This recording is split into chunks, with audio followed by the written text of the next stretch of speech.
او د زړه کور کې ای صنم په دواړو سترګو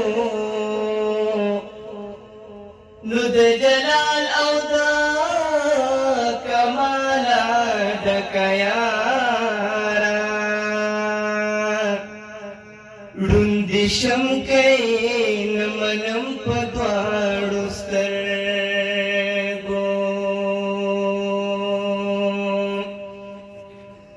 که دې خاورې څوک د خړو غرونو راوړي سلایي به یې کړم هم په دواړو سترګو خوږه مینه کې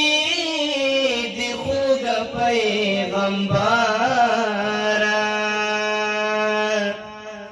دی قبول می هر ستم په دواړو سترګو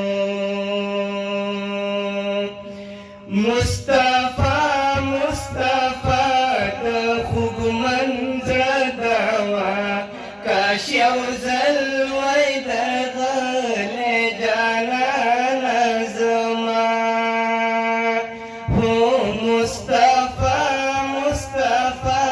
د خوږ منظره دوا کاش یو ځل وای درغلی جانانه زما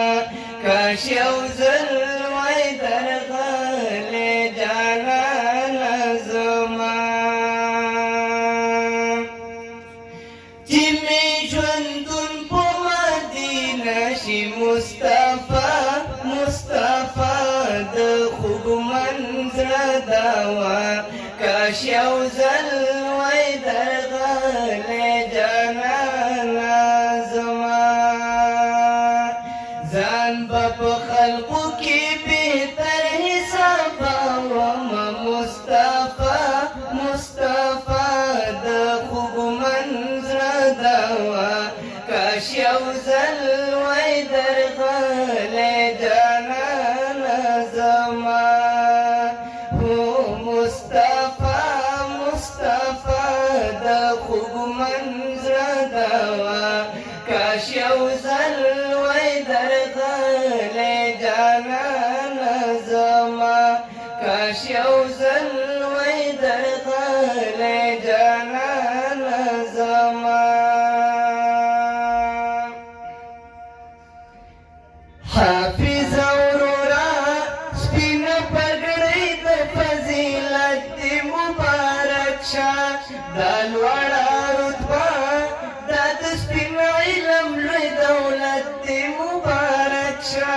حافظ اورورا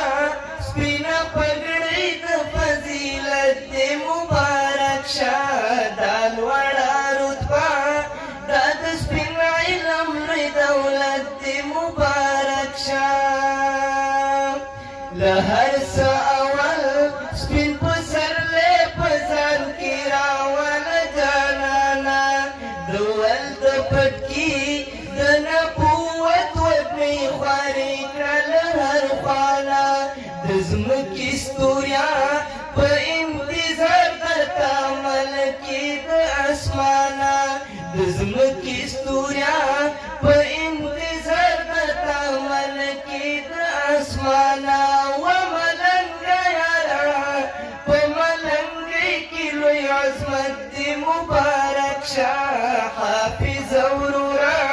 سپینه پګړۍ د فضیلت دې مبارک شه دا لوړه رتبه دا د سپین علم لوی دولت دې مبارک شه یوازې تدریس او امامت دې وظیفه نه ده جانانه یوازې تدریس او امامت دې وظیفه نه ده جانانه مازی تاذیر شه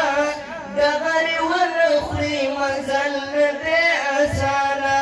مازی تاذیر شه دغرې ونه خوري مزل دې دی اسانه ولک سود پرې وکړه چې درته وایم امامت شاه حافظ اورورا سپین پګړې د فضیلت دی مبارک شاه دا لوړه رتبه دا د سپین علم لوی دولت دی مبارک شاه د ټولې نړۍ د دې تورزنو میړنو نسترګه سوځي معلومات چې د دې دنیا د مدرسو نسترګه سوځي د هر زبر ځوان د دغو خړو کوارو نسترګه سوځي د هر زبر ځوان د دغو خړو کوارو نسترګه سوځي و محمد علما د شعر نوی برکت دی مبارک شاه حافظ اورورا سپینا پګړې د فضیلت دی مبارک شاه دا لوړه رتبه دا د سپین علم لوی دولت دی مبارک شاه